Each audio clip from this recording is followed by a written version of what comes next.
Нов договор од фантастични 14,7 милиони евра склучиле државните електрани за санација на свлечишта за потребите на ТЕЦ Осломеј. Овој тендер го добила фирмата Машинкоп од Кавадарци, која и пред една година била ангажирана за исти активности, но тогаш и биле исплатени 6,5 милиони евра.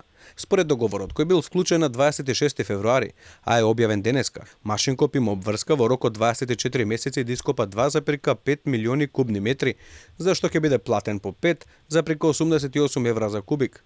Инаку на 3 октомври 2022 РЕК Осломеј со истата фирма склучила ваков договор, но тогаш со него било предвидено да се ископаат 1,5 милиони кубни метри за вкупна цена од 6,5 милиони евра, односно 4,3 евра по кубик.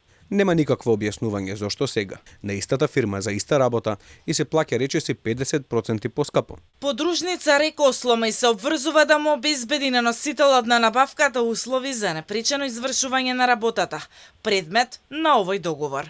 Машинкоп пред 5 години има склучено договори со РЕК Битола за ископ на јаглен и јаловина во вкупна вредност од 5,3 милиони евра. Предходно, оваа компанија нема добиено поголеми ангажмани од државата. Според податоците од јавните набавки, тие пред да почнат да добиваат милионски договори од државните електрани, имале само уште 3 ситни тендери во вредност од само 49 евра до 38.000 евра. Тендерот од 14,7 милиони евра со Машинкоп е само последен во низата на предизборни јавни набавки на ЕСМ. Пред некоја недела склучија договори за набавка на луксузни возила вредни 2,3 милиони евра, а за ископ на јаглен во РЕК Битола беше додаден тендер од 46 милиони евра на Марковски компани, фирма која важи за исклучително блиска до актуелната власт. Сомнителните тендери во ЕСМ не завршуваат тука. Службеничка од Македонски пошти доби бизнис вреден 7 милиони евра. Таа склучила 3 договори за набавка на адетиви за јаглен за РЕК Битола и ТЕЦ Осломеј, а во сите тендери била единствен понудувач. И додека ЕСМ служи за испомпување пари од државниот буџет, електроенергетскиот систем е пред колапс. Зимава РЕК повеќе не работеше отколку што работеше.